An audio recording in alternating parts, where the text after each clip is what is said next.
செந்தில் பாலாஜி ஒன்றும் தியாகம் செய்துவிட்டு சிறைக்கு செல்லவில்லை என மறைந்த விஜயகாந்தின் மகன் விஜய் பிரபாகரன் காட்டமாக தெரிவித்திருக்கிறார். சென்னை ஈஞ்சம்பாக்கத்தில் செய்தியாளர்களிடம் பேசிய அவர், செந்தில் பாலாஜிக்கு அமைச்சர் பதவி கொடுக்கப்பட்டால் கொள்ளையரிடம் சாவி கொடுப்பதற்கு சமம் என விமர்சித்திருக்கிறார்.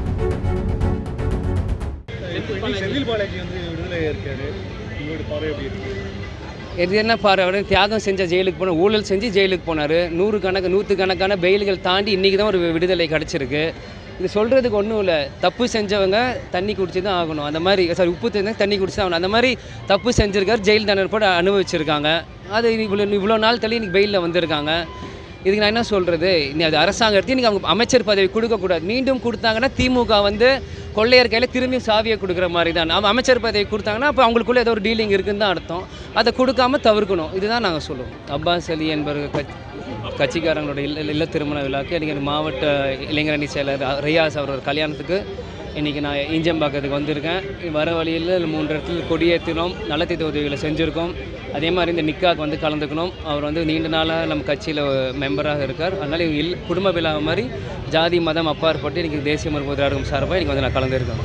சார், அக்டோபர் 2 பிசிகா மது மாநாடு வச்சுருக்காங்க. அதில் அழைப்பு கொடுத்தா நீங்கள் கலந்து இல்லை, நீங்கள் பார்த்தீங்கன்னா இன்றைக்கி மது ஒழிக்கிறோன்னு மாநாடு நடத்தியிருக்காங்க. முதல்ல அவங்க தோழமை கட்சி திமுக காங்கிரஸ் அழைப்பு விட்டாலாம் நீங்கள் பார்க்கணும்.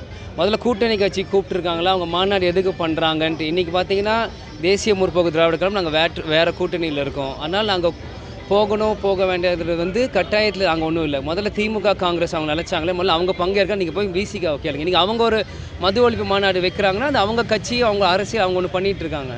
அது என்ன நடக்குதுன்னு பார்ப்போம். பட் இருந்தாலும் பிசிக்காக நேரத்தில் தேசிய முற்போக்கு திராவிட கழகம் சார்பாக வாழ்த்துக்களை தெரிவித்துக் கொள்கிறோம்.